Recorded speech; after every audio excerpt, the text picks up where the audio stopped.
तो क्लास 9 ये एक ऐसा पड़ाव है जहां कई परिवारों के सामने एक बहुत बड़ा सवाल खड़ा हो जाता है।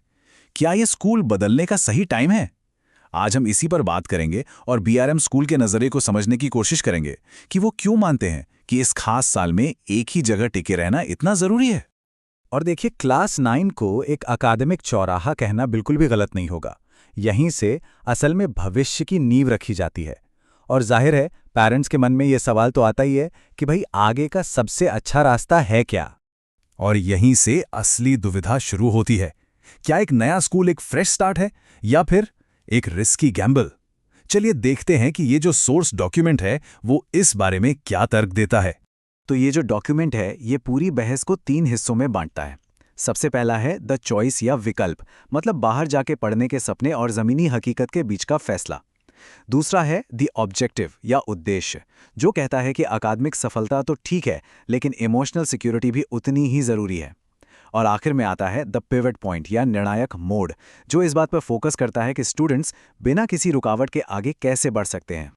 अच्छा, तो इन विकल्पों और उद्देश्यों के बाद अब ये डॉक्यूमेंट उन छिपे हुए खतरों की बात करता है जो स्कूल बदलने के साथ आते हैं। अब इस स्लाइड में जो चीज़ है वो काफ़ी दिलचस्प है। यहाँ 2 रास्तों की तुलना की गई है। ये जो लाल रेखा आप देख रहे हैं ये है नए स्कूल का रास्ता। इसमें दिखाया गया है कि कैसे स्टूडेंट्स एक एडजस्टमेंट डिप से गुजरते हैं, मतलब घर की याद, नए टीचर्स, सोशल एंग्जाइटी, इन सब की वजह से उनकी पढ़ाई की रफ्तार कम हो जाती है। और इसके ठीक उलट ये जो हरी रेखा है ये है बीआरएम स्कूल का रास्ता, जो पहले दिन से ही इमीडिएट मोमेंटम या तत्काल गति का दावा करती है। क्यों? क्योंकि यहाँ टीचर्स पहले से ही स्टूडेंट की ताकत और कमजोरियों को जानते हैं।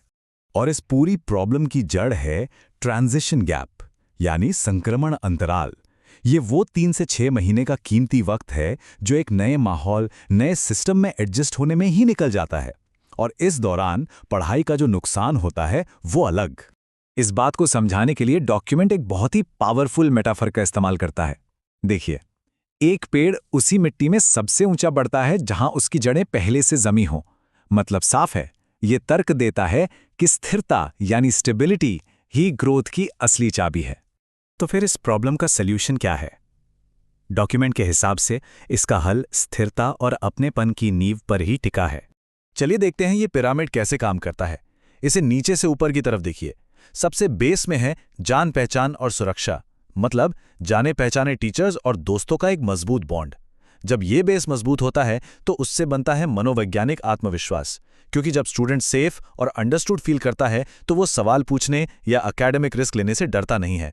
और जब ये दोनों चीजें होती हैं तो वो अपने आप एकेडमिक उत्कृष्टता के शिखर पर पहुंच जाता है। और यही इस पूरे तर्क का साइकोलॉजिकल आधार भी है। इस डॉक्यूमेंट के मुताबिक 10 से 14 साल की जो उम्र होती है ना, उसमें बच्चों को पनपने के लिए किसी भी और चीज से ज्यादा एक जाने पहचाने और सपोर्टिव माहौल की जरूरत होती है। अब आगे बढ़ते हैं, जहां ये सोर्स बाहरी स्कूलों को लेकर जो धारणा बनी हुई है और जो अपने स्कूल की हकीकत है उसकी सीधी सीधी तुलना करता है। तो ये जो टेबल है ये स्कूल के तर्क को 3 हिस्सों में बांटती है। पहला, एकेडमिक फोकस। कहा जाता है कि बाहर एक भ्रम है कि कोचिंग से अच्छे ग्रेड आते हैं, जबकि यहाँ हकीकत ये है कि कॉन्सेप्ट्स पर फोकस होता है, वो भी बिना एडजस्टमेंट में टाइम बर्बाद किए। फिर आती है बात डिसिप्लिन की।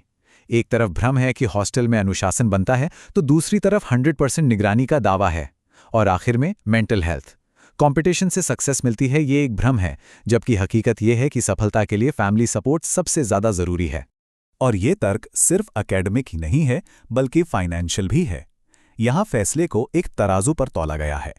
एक पल्ले पर है बाहरी शिक्षा का बोझ, जिसमें ज्यादा फीस और आने जाने में बर्बाद होने वाला वक्त शामिल है, और दूसरे पलड़े पर है बीआरएम स्कूल का फायदा, जो पैसे और समय दोनों की बचत का वादा करता है।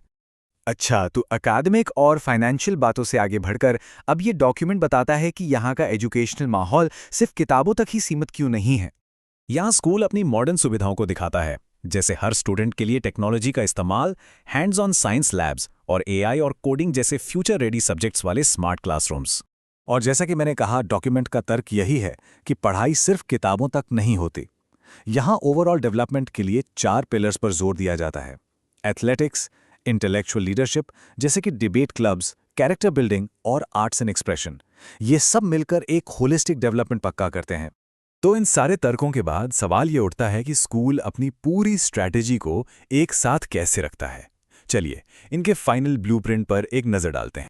और ये स्लाइड एक तरह से सब कुछ समेट देती है। यह है क्लास 9 के लिए बीआरएम स्कूल का ब्लूप्रिंट, जो 3 पिलर्स पर खड़ा है। पहला है अनब्रोकन फोकस, जिसे जड़े भी कहा गया है, यानी मेंटल स्टेबिलिटी। दूसरा है अपग्रेडेड लर्निंग, जिसे पंख कहा गया है, जो मॉडर्न टेक्नोलॉजी और प्रैक्टिकल लर्निंग पर फोकस करता है। और तीसरा है फ्यूचर प्रूफ मेंटरशिप या दिशा, जिसमें करियर काउंसलिंग और पेरेंट्स के साथ कम्युनिकेशन का वादा है। और आखिर में ये डॉक्यूमेंट अपना फाइनल कंक्लूजन देता है। इसका दावा है कि बीआरएम स्कूल में ही रहना सिर्फ एक सेफ ऑप्शन नहीं है, बल्कि आपके बच्चे के भविष्य के लिए सबसे लॉजिकल और रिसोर्सफुल स्ट्रेटेजिक फैसला है। तो इस पूरे विश्लेषण के बाद ये दस्तावेज हमें उसी एक बड़े सवाल पर लाकर छोड़ देता है। क्या किसी बच्चे के भविष्य के लिए सुरक्षा और अपनेपन को एक अनजाने कल की अनिश्चितता के लिए छोड़ देना सही फैसला है? इसका जवाब शायद इतना आसान नहीं है।